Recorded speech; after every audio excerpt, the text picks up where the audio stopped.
Yeah, let me give you a little bit of education about hustle withdrawal.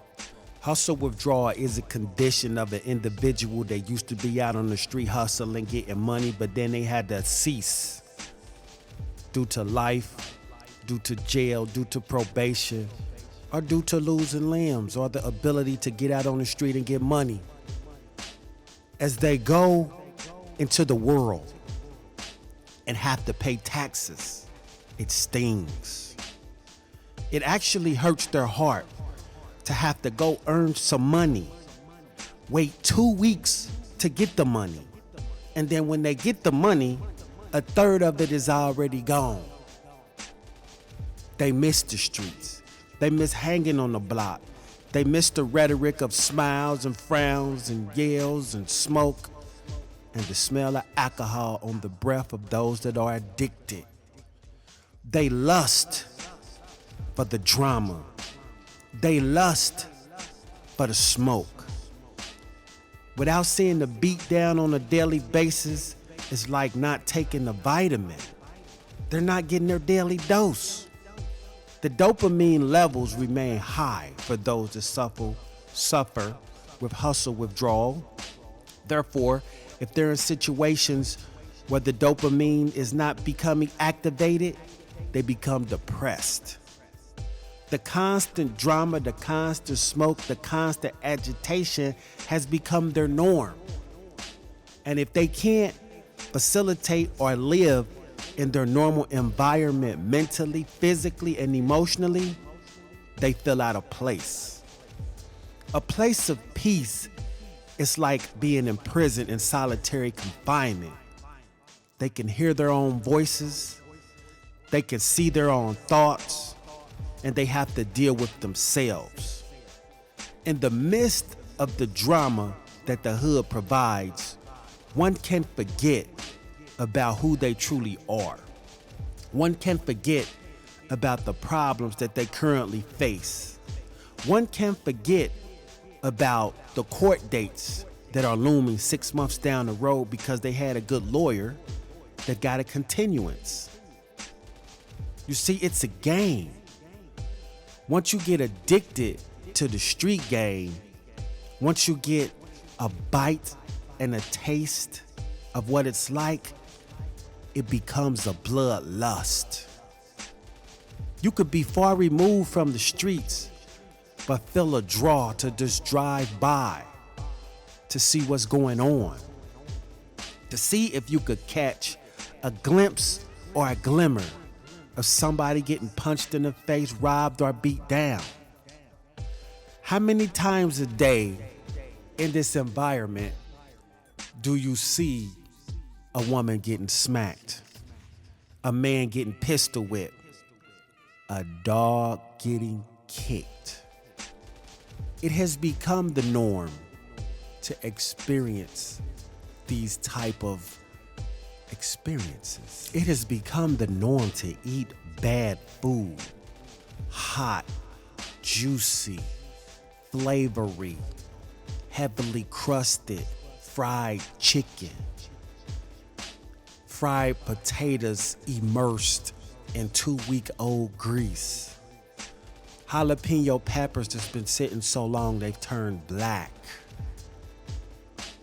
pig feet from a jar, bags of potato chips and containers of cookies that filled your bloodstream with sugar, grease, and salt all at the same time.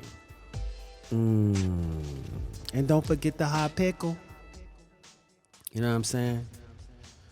You know, when we talk about the streets, when we talk about the environment, when we talk about hustling, you have females that'll take 3 hours to get dressed just to come outside, stand in a crowd and pose with their fellow competition. See, a wise woman told me way back in the day that women are like cats. I don't care how beautiful these cats are, how old these cats are, or how young these cats are. They're all still kittens. They furry, They like to rub up against each other or rub up against something. They want to be petted and loved. Sometimes they even force you to rub them with a meow or with their head smashed against your hand, unbeknownst to you.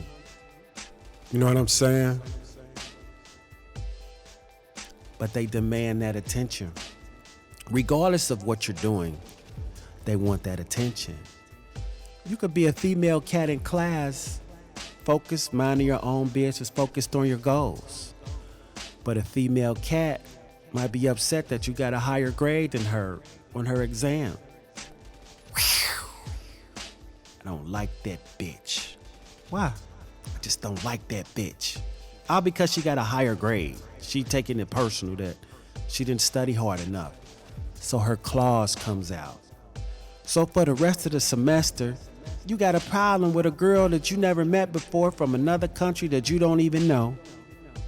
Because you on top of your dean. You on top of doing what you supposed to do. But she don't like you. You know what I'm saying? That's the world we living in. But back to the hood.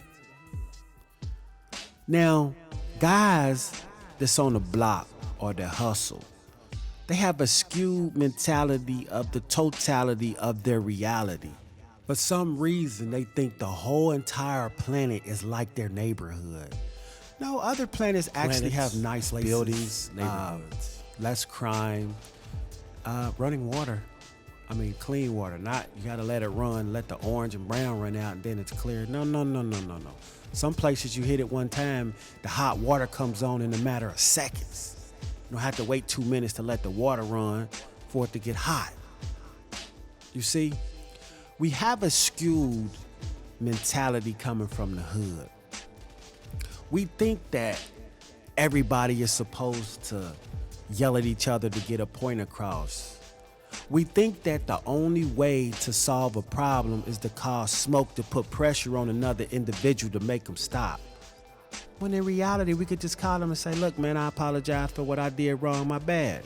Let's just move on. Ain't nobody get hurt. Let's keep it moving. Our kids grew up together. We grew up together. What's the point of the smoke? You know what I'm saying? There's no point of even doing it. But that takes development. That takes evolution.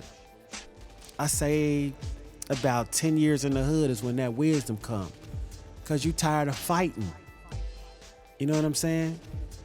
Because it's dangerous if that mentality and behavior carries over into adulthood. I mean 30s, 40s, and 50s. You ain't gonna do nothing but wind up in the penitentiary. Your kids ain't gonna do nothing but wind up dead. And your parents and the people, older people in your family ain't gonna do nothing but wind up being sad over your demise.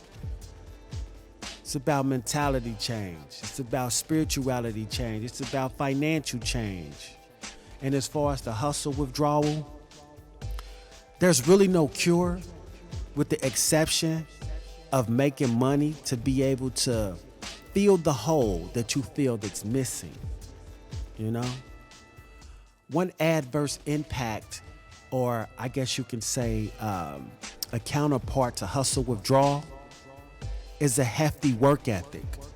Because if you suffer from hustle withdrawal and you want the cure, you basically just gonna work all the time. If you go legit, and you're gonna be able to make the money you wanna make, buy the things you wanna buy, it just takes longer.